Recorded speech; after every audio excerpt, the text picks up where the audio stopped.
Digital Bangladesh থেকে smart Bangladesh গড়ে তুলতে সরকারের অগ্রাধিকার প্রাপ্ত খাতগুলোর মাঝে অন্যতম তথ্য ও যোগাযোগ প্রযুক্তি খাত।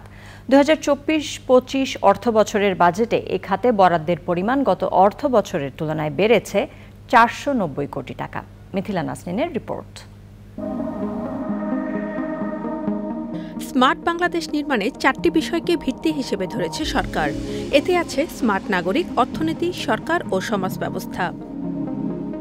চলতি 2023-24 অর্থবছরে তথ্য ও যোগাযোগ প্রযুক্তি খাতে বরাদ্দের পরিমাণ 2383 কোটি টাকা।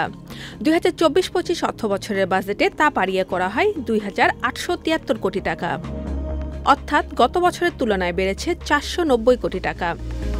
2022 সালের তুলনায় তথ্য প্রযুক্তি খাতে বরাদ্দ বেড়ে হয়েছে 1146 কোটি টাকা। সব মিলিয়ে এই খাতের বরাদ্দ বিগত কয়েক বছরেই বেড়েছে। বিগত দেড় দশকে বাংলাদেশের সামাজিক আর্থিক ভৌত অবকাঠামো, তথ্য যোগাযোগ প্রযুক্তি, মানব সম্পদ, স্বাস্থ্য বিজ্ঞান সহ সকল ক্ষেত্রে যে অভূতপূর্ব উন্নয়ন সংঘটিত হয়েছে তা স্মার্ট বাংলাদেশ বিনির্মাণের ভিত রচনা করেছে। অন্যদিকে এই বছরের বাজেটে তথ্য প্রযুক্তি খাতে সবচেয়ে আলোচিত বিষয় ছিল এই খাতটি করমুক্ত থাকা বা না থাকার বিষয়টি। আগামী 3 বছরের জন্য অর্থাৎ 2027 সাল পর্যন্ত এই খাতের মোট 24টি পরিষেবাকে কর অবকাশ সুবিধা দেওয়া হয়েছে। Mithila Naznin, Channel I, Dhaka.